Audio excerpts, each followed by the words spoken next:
Hi, this is the Hotbox, telling you that this video might have some sensitive stuff in it, so take a second if you need to and go check out something else. Otherwise, please enjoy the show. Life changes quickly. Feels like I turned my back for 2 minutes and all of a sudden it's Facebook instead of MySpace. And now I'm old because I can remember when there were numbers next to both thumbs. All around us, every day, our world is constantly changing and innovating something new. Some of these things are incredible innovations that give us a lot of promise for the future. Some of these decisions make you question the thought process of a multi-billion-dollar video platform, but I don't want to ask too many questions. I don't want to visit from one of those fancy re-education vans. Wait, who are you guys? New things are everywhere, every day, and where there's something new, there will constantly be people trying to make money off of it. Which leads us to discussion of one of the most hot button topics of the year, non-fungible tokens. Tiny digital proofs of ownership stored in the blockchain. Well, what is the blockchain besides something that sounds like it should be in Minecraft?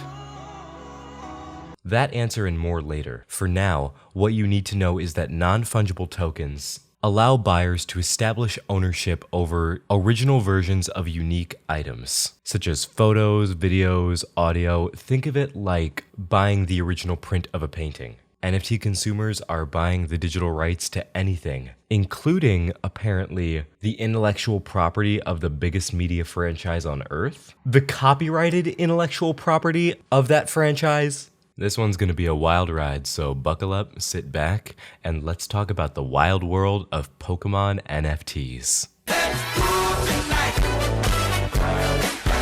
Welcome back to the channel, new and returning, young and old, fans, haters, and everyone in between. If you're new here, why not subscribe? It's quick, it's easy, just takes a second, and you can always undo it, but it really does help out the channel a lot, so thank you. Now, to understand today's story, you have to understand a few of the terms we're going to be using. We're going to, of course, be talking about NFTs. Breaking that word down further, in economics, fungibility is a measure of the interchangeability and indistinguishability of individual units of a good or commodity. Fungible things are things like US currency. You can pay with a 10 or 2 5s. It's interchangeable. Therefore, non-fungible things would be things that are more one-of-one. Again, think property, one-of-one copies of paintings, things like that. The token part of NFT is basically your certificate of authenticity, your deed to whatever you buy that is stored on the blockchain. Essentially a huge online ledger for cryptocurrency and all of its transactions. When you purchase your NFT, say your image from one of these secondhand marketplaces, it's recorded here. But I find the idea of owning an image online confusing when right-click Save As exists.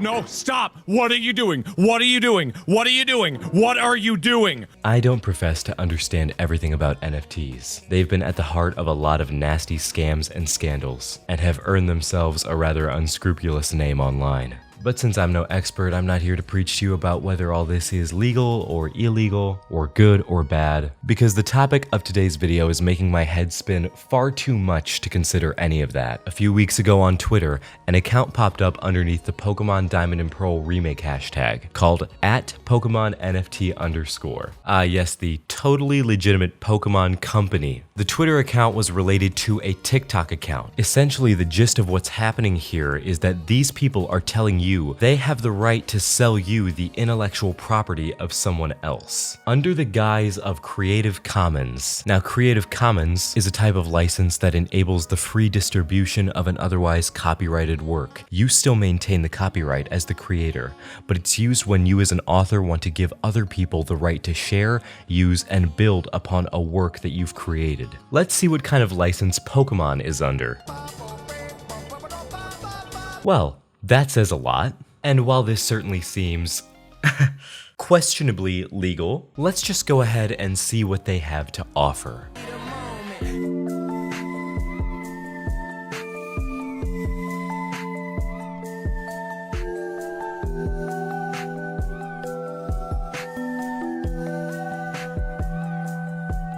Why'd they go and give my man Blastoise the NFT chest tattoo? He didn't ask for that. He's gotta explain that to his kids now. Also, in addition to the property of the artists at Pokemon, they're using a major artist's property with the music in this video, but I'm sure they have a license for that. They got it at the dollar store. Oh, sorry, the $1.25 store now, because nothing is sacred. I don't know about you guys, but my mama always told me, never trust an advertisement that doesn't know how to use an apostrophe. Essentially, what this advertisement is promising you is that all of these images, whose rights are owned by a company as well as its artists, all of these images are for sale on the link in their TikTok bio. However, since this story is already a few weeks old and Nintendo lawyers move fast, you can kind of guess where that page is now. However, it still warrants mentioning, out of principle and out of the possibility that they return underneath a different name. I don't know who they paid to do this little mosaic edit, but their video editing skills are being sorely wasted on people who are doing a lot what looks like scamming using someone else's property. But hey, that's just a theory. A game theory. Let's see what other content the page has to offer. The NFT collection in the metaverse.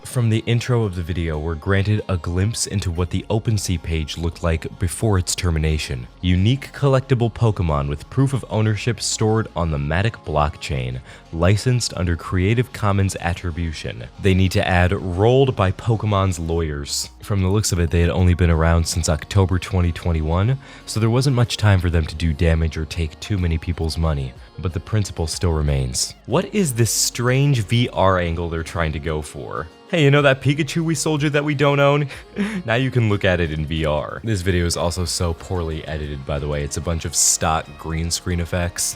I like how even for a second you can see the guy's tabs because it's a screen recording. Also, this is already unbelievable because no way would anyone let Pikachu go for only $2,000. If the rights to Pikachu were that cheap to get a hold of, you degenerates would have bought his likeness for unholy purposes long ago. Don't play with me, I see you out there. You who needed some audio to draw to. Yeah, thought you were safe, huh? Nah, I'm watching you.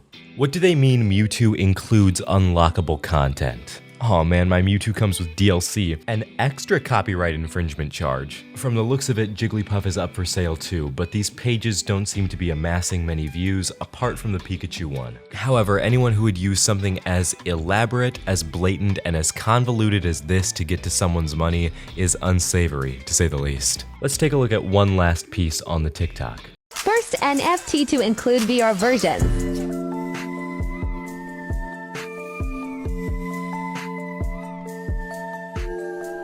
He is in pain. Help him. Suffering. $2,000 to put a Pikachu in my room when I can do that with a mouse and a can of yellow spray paint. Not sure if that's this guy's actual house in this video, but regardless, he better be careful. Pokemon lawyers are demons, they'll find you using just the shape of your walls. If this is the quality of their unlockable content, I'm fine if it stays locked for the rest of my life. This is the quality I expect from a knockoff Snapchat lens. Not only can I tell it's not the real Pokemon company because the models are stiff and not vibrant, but it can't be Pokemon because they're not trying to sell you two versions of the same thing for $100. Look up prices of Pokemon games in Canadian dollars and cry. Now, after eventually gaining some attention, the account was forced to go into hiding and enter a rebrand for something called Hadera, which I had trouble researching. And then there's a link to some external marketplace. But now the account's gone and all that remains are these memories. NFTs are a complicated topic,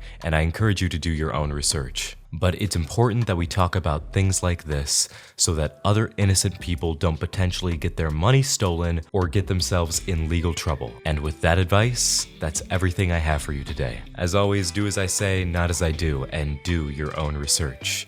Thank you for watching. If you enjoyed, why not leave a like and share the video around? Spread the word. Whenever you're watching this, I hope you have a good rest of your day and an even better tomorrow. I love you, And before you say it back, look in the mirror and say it to yourself. And I will see you in the next episode of whatever I make. And until then, this has been the Hotbox. Bye!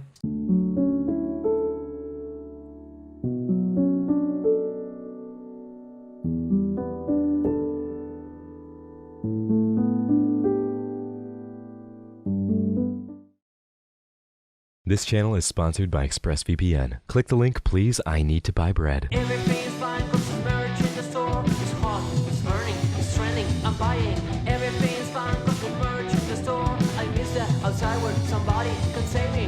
What you gonna do with all that stuff? You can wear it or burn it or give it to your dog. Everything is fine cause the merch in the store is hot, it's burning, it's trending, I'm buying.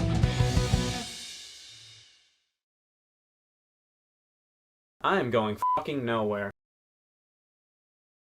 One take, I'm a busy man.